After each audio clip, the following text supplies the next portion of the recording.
2004 to 2006 Yamaha R1. How to remove the starter.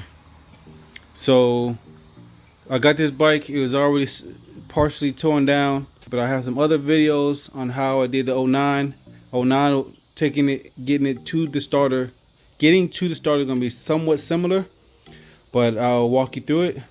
First thing you have to do is take off the seats, and the seats are held on with two bolts right here. So you would just lift the corner of the seat up and remove these two bolts. Next step is we're going to take off the side panels, and the side panels are held on with a Phillips screw on both sides. You remove the Phillips screw and you unhook the front part, and then you slide it back. As you see, there's a hook right here, and there's a hook right here, hook right there, and a hook right there. So you pull the front part out and then slide the whole piece backwards.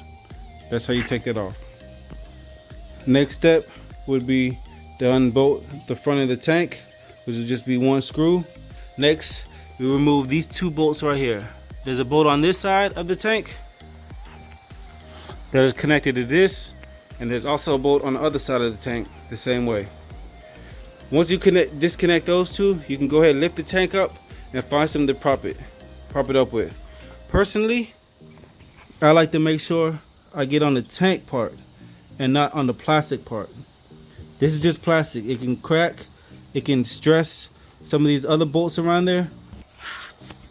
Once I have the tank propped up, I will now have to disconnect the green plug and the white plug, and then all the various hoses. After all the hoses are removed, we will then set the gas tank down, come around, and remove this bolt right here. Once this bolt is removed, I'm going to get a pan. My side fans obviously are off. I will come down here to the lower radiator hose. It runs down here. And at the bottom of the lower radiator hose, there's a 10 millimeter bolt. I'll remove this 10 millimeter bolt to drain out all the coolant. The coolant will drain slow. So what we're gonna do, we're gonna come over here and we're gonna take off the radiator cap right here so that the coolant will drain fast. While the coolant is draining, we will now remove this tank. Now that all the bolts are removed. It's a good idea to get you an old tire or a new tire so you can set the gas tank on it so the bottom part of the tank is not sitting on the ground. This is full of gas, so it's pretty heavy, and we don't want to damage any plastic parts because the fuel pump tubes are plastic. So we're going to set it on the tire. A few little tips and tricks to remove the hoses, the plugs, etc. When removing the plug, all you have to do is push this right here and pull it down. To make the job a little easier, you take one hand and you push this down, and you take the other hand, put a flathead screwdriver near the top, and just turn the screwdriver. It will push it down. In order to get the hose off, the hose is going to be something simpler.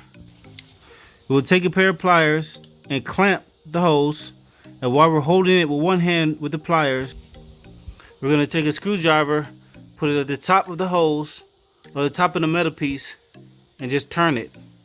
Turn the screwdriver. When you turn it, it will push the hose down very easily. To get the fuel plug off is a little more tricky. You're going to need two flatheads, one stubby, one long.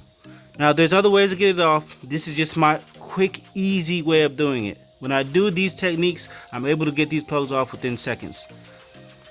So I take the long plug, long screwdriver, and I push it in one side, and I take the other screwdriver and I put it in the other side. And as I push them in simultaneously, I pull back. Once this moves just a little bit, like a half an inch, I can go ahead and set my screwdrivers down. Put a rag down here because some extra fuel will come out, and I can just pull it off manually.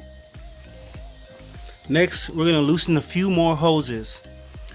Typically when people do this job, they take all of the intake off and all kind of other stuff. All these, we're not going to do all of that.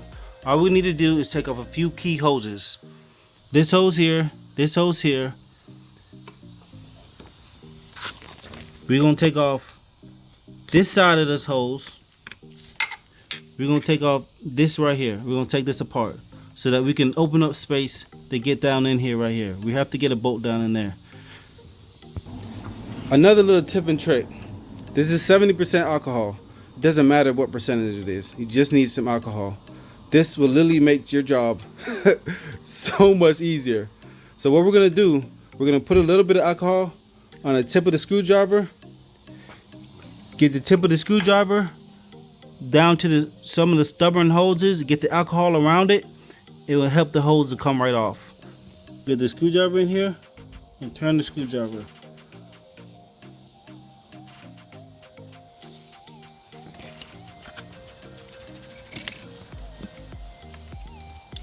And the hose will come right off.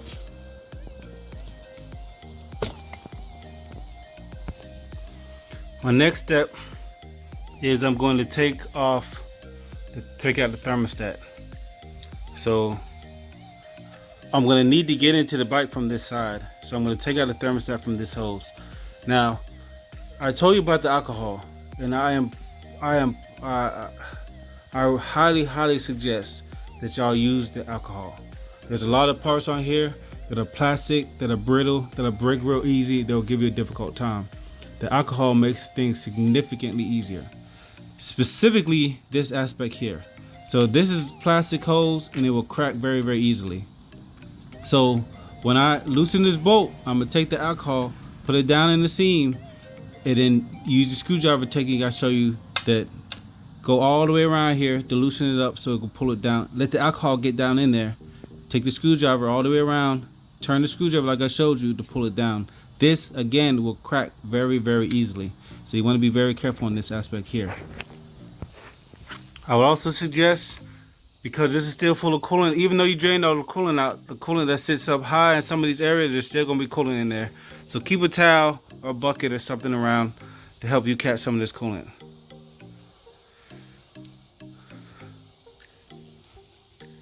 I have water wet in this bike. Now I've tried a lot of different coolants to see which one runs the coolest, and I found that water wetter runs best in this particular 04 to 06 R1. Now I'm not saying for every bike, I'm saying specifically Yamaha. It runs even cooler than engine ice, it runs cooler than OEM, it runs cooler than everything else that I've tested. Now that we've removed this hose, we'll come in here and we need to remove this. Again, alcohol is your friend. Move the clamp back, get some alcohol on there, your screwdriver in there, create some space to let the alcohol get up under the rubber, and it will come very easily. After that, I typically remove this bolt, and then there's a bolt inside, and then we'll have access to the starter. That simple. That simple. I'll show you in just a few. I didn't mention this earlier, but I have my ground to my battery disconnected. Now, I wanted to reiterate that because when I take out these, I already took off this hose. When I take out these two, again, there's coolant still in here. So when we pull this out, coolant gonna get down on there. And there's, some live wire. You got your grounds right here, and a couple other live wires down there that we don't want to short circuit if it gets wet. So after taking this hose out, I took this hose out and then I fold back the heat shield so I have access to the starter and to this bolt.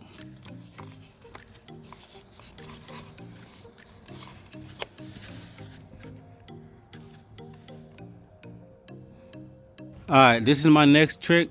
It's not really a trick, but a tool that has been very, very helpful. This is a T-bar extended ratcheting wrench. As you can see, T-bar up here to give you some leverage. It can bend to any angle, right? I will put a link in the description if you want to get it. I highly suggest this. I have one other tool that is very, very helpful, but Again, this T-bar, ratcheting wrench, definitely gonna need this. If you don't have the T-bar, a ratchet with extension, a swivel, and a 5mm Allen key at the tip, that will also work. However, the best setup will be the T-bar and an extended Allen key. It'll get you right in there.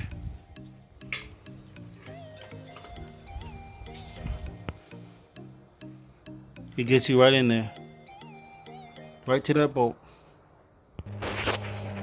Now that I have that bolt removed, I'm going to pull the thermostat out. It's a tight fit. Like I said, got the alcohol on there. It's braced in at the bottom right there. And we're gonna pull it up, twist it. Make sure your hose is disconnected. And pull it on out. But like I said, there's coolant in there. So next, since I have this disconnected, I'm going to go ahead and pull this out of the engine.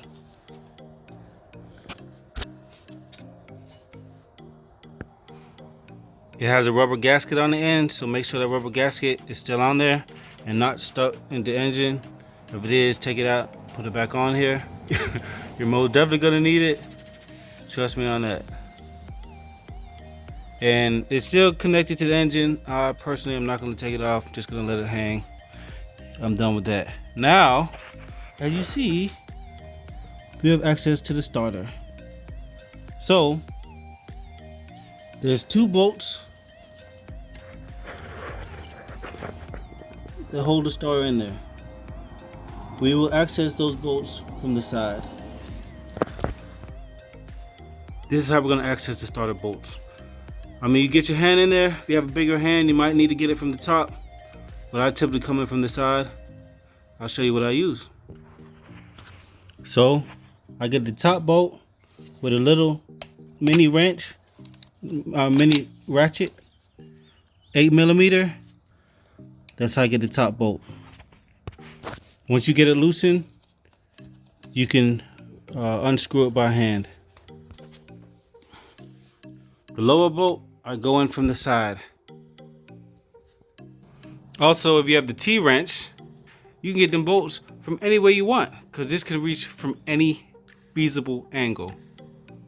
Now that we have the bolts out, we're going to take a big screwdriver, get in front of the starter, and just pry it out.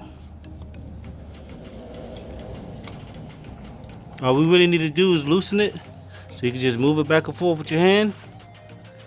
It'll loosen very easily, and once you get it good and loosened, like I said, take the screwdriver, pry it the rest of the way out.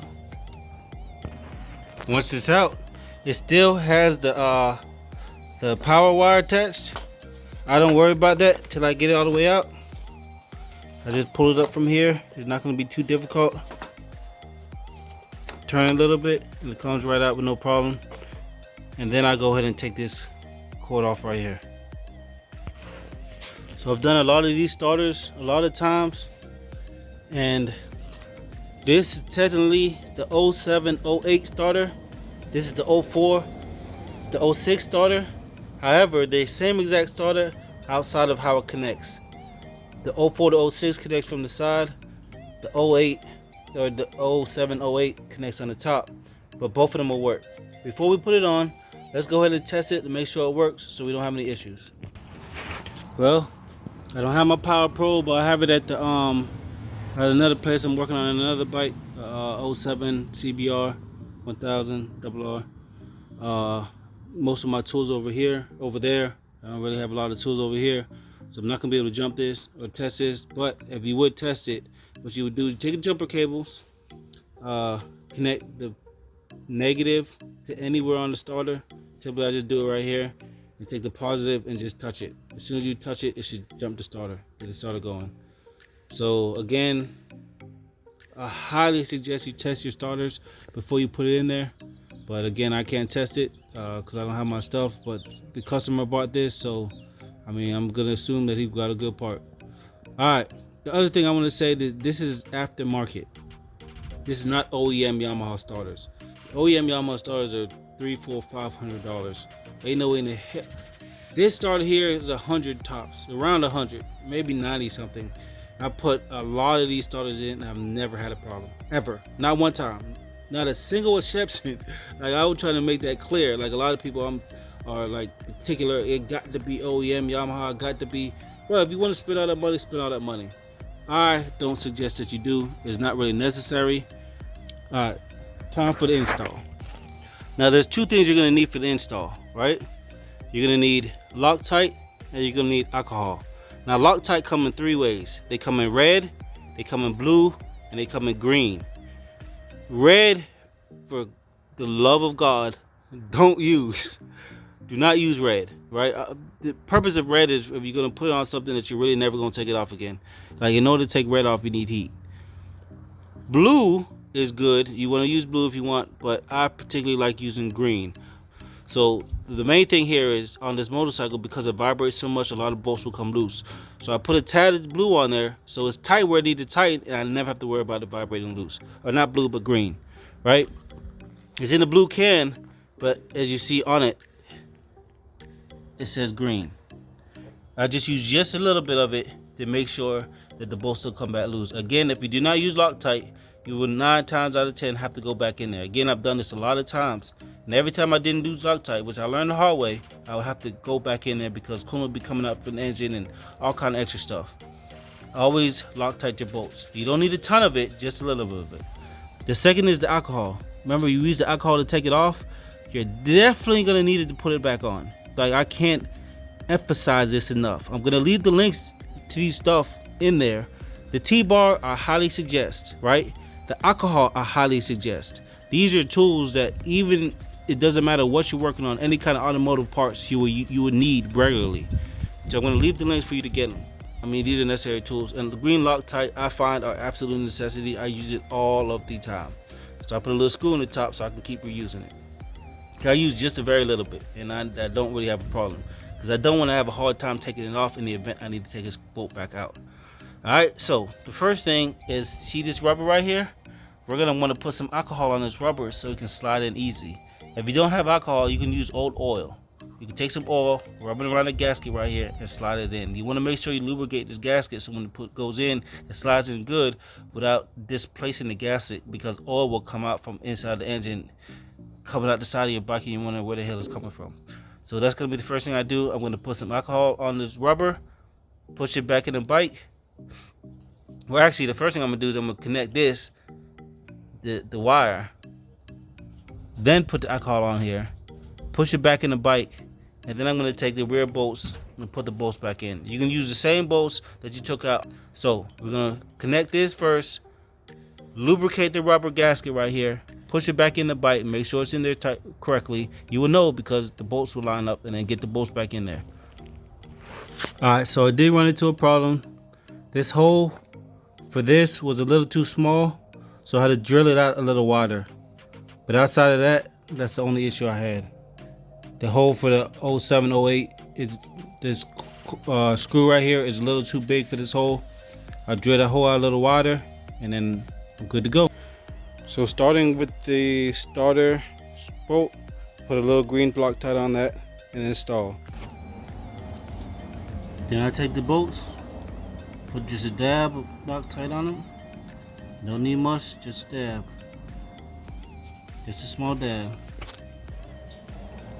Now, I'm going to put some alcohol on this rubber gasket right here with a little blue Loctite and put this back in the motor. When installing this bolt back in here on your ratchet, I don't know what kind of ratchet you're going to use, but make sure you hold up high on the ratchet. If you hold too low on the ratchet, it's going to create too much leverage and put too much force on that bolt, and you do not want to strip that bolt out. Those are problems you don't want to have. So just hold up high and just snug it. It don't have to be mad tight, just where it's tight, you know, nice little snug, and that's it. You have that Loctite on there so it's not going to come back out, so you're fine. Don't over tighten it, please. Now I'm going to put some rubber, or some, not rubber. Now I'm gonna put some alcohol on the thermostat at this point here, at this point here, and at this point here. And I'm gonna install the thermostat back in. I'll probably need to put some more alcohol on there once I actually go connect the other hoses again. Now that I have those in, I'm gonna fold down the heat shields back in place. Now I'm gonna use the alcohol to connect the vacuum lines back up and just put everything back together. If you use alcohol like I showed you, you'll see all these hoses will slide together with no problem whatsoever. And you pretty much just put it right back together the way you took it apart. Any bolts or any screws, I use a little bit of green Loctite to make sure they don't vibrate back out. But outside of that, I mean, that's pretty much the job. Alright, if you have any questions, leave a comment in the description, like if it was helpful to you. And I plan to post more Yamaha or motorcycle videos, not just fixing them, but riding them, techniques, so on and so forth in the future. So I mean, if you're interested in that, like and subscribe.